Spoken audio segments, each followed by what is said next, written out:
Voilà, on va répondre à la question de Madou Cissé. Je pense que j'avais déjà répondu à une de tes questions et tu poses tout le gratuit. Jusque-là, tu n'es pas dans le groupe. C'est la dernière question sur ce mur-ci. Donc, prochaine question, tu souscris au programme. OK, monsieur Madou Cissé? OK? Si tu as peut-être la difficulté, lorsqu'on dit de payer pour investir sur le savoir, sache que tu n'es pas au bon endroit. Tu n'es pas au bon endroit. Voilà. Mais si tu es celui-là qui veut investir pour avoir la connaissance ou la bonne information, alors tu es au bon endroit. Donc, j'avais déjà répondu à une question, à plusieurs de tes questions 2 fois. Je pense que ça sera la dernière. Donc, ne pose plus de questions. Ou tu te contentes des autres. Ou même si tu poses, tant mieux. Mais ça ne doit plus trop m'intéresser. Pour ne plus, peut-être dans la liste, ne plus te voir. Voilà. Je réponds maintenant à cette question. Voilà. Il dit ceci. Madou Cissé. Pour celui qui a une admission à ULB, c'est-à-dire l'Université libre de Bruxelles, est-ce qu'il est possible d'avoir le visa avec l'OE, donc avec l'Office des étrangers, après le 31 octobre? Je recommence.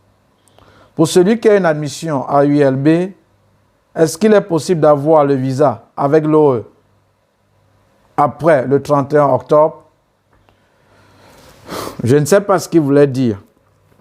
Même, je vois un peu ce qu'il voulait poser comme question. Et je vais aussi répondre de manière générale.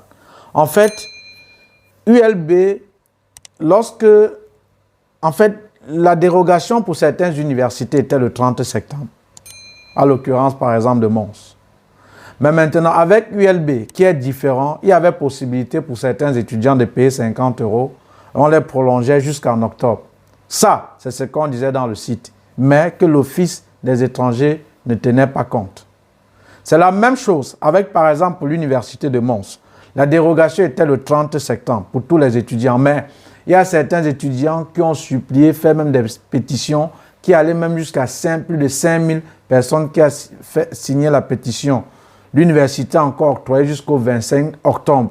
Le 25 octobre. Ça, c'est pour l'université de Mons. Mais je ne sais pas si l'ULB l'a fait.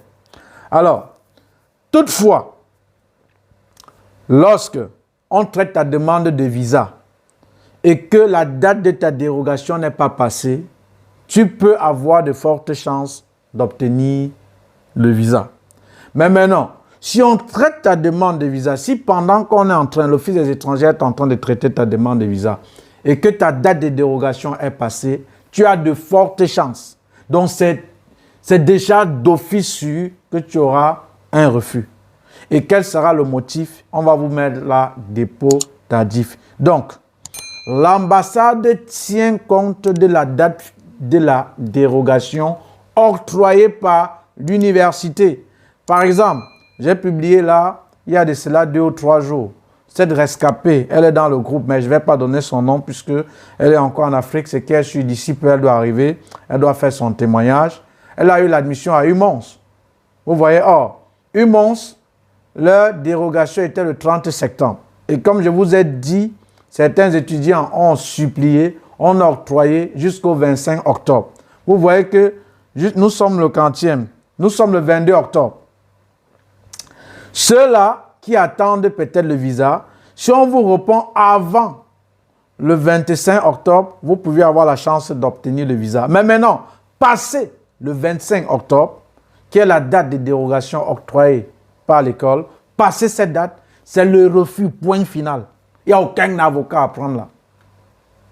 Donc, pour répondre alors de manière générale, comme j'ai déjà répondu, et pour un peu résumer à la question de Madou Cissé, je pense que c'est du côté du Sénégal.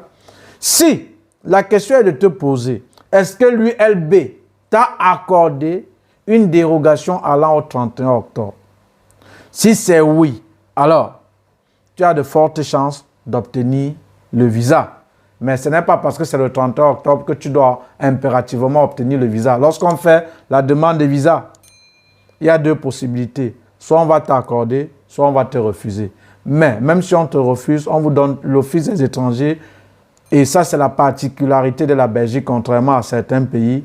Il vous donne les motifs du refus, donc le pourquoi est-ce qu'on vous a refusé ce visa. Et il y a la possibilité aussi, si vous êtes toujours dans les délais, de faire toujours un recours. Donc, de manière simple, Madio Cissé, la question est de te poser.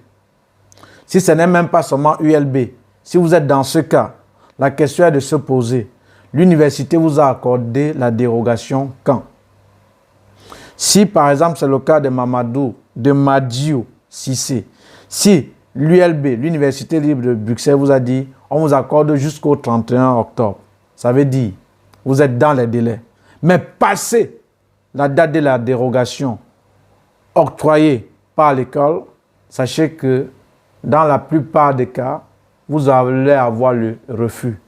Parce que quand l'école donne une date de dérogation, elle suppose que à cette période-là, l'étudiant a encore la chance de se rattraper. Mais passé cette période-là, ce sera très difficile pour l'étudiant de rattraper ce qui a été déjà fait. Ou peut-être même les crédits ou les matières qui ont été déjà vues. Donc, c'était ça pour cette question. Toutefois, que l'école vous octroie la dérogation pour une école, l'ambassade tiendra compte de cette dérogation-là. Mais maintenant, si la date de dérogation est passée, vous allez avoir de fortes chances d'obtenir un refus. Voilà donc, prochainement, Madio Cissé, peut-être c'est le Sénégal, pensez à tes 80 € avant toute question. Ou si tu veux pause, je ne vais pas répondre. Et même si je réponds, peut-être j'ai oublié que je t'avais déjà dit qu'il faut penser maintenant à payer tes 80 €. Voilà. Ça va? Vous êtes motivé? On va répondre à ces questions. Je suis là pour ça. Je fais que mon travail.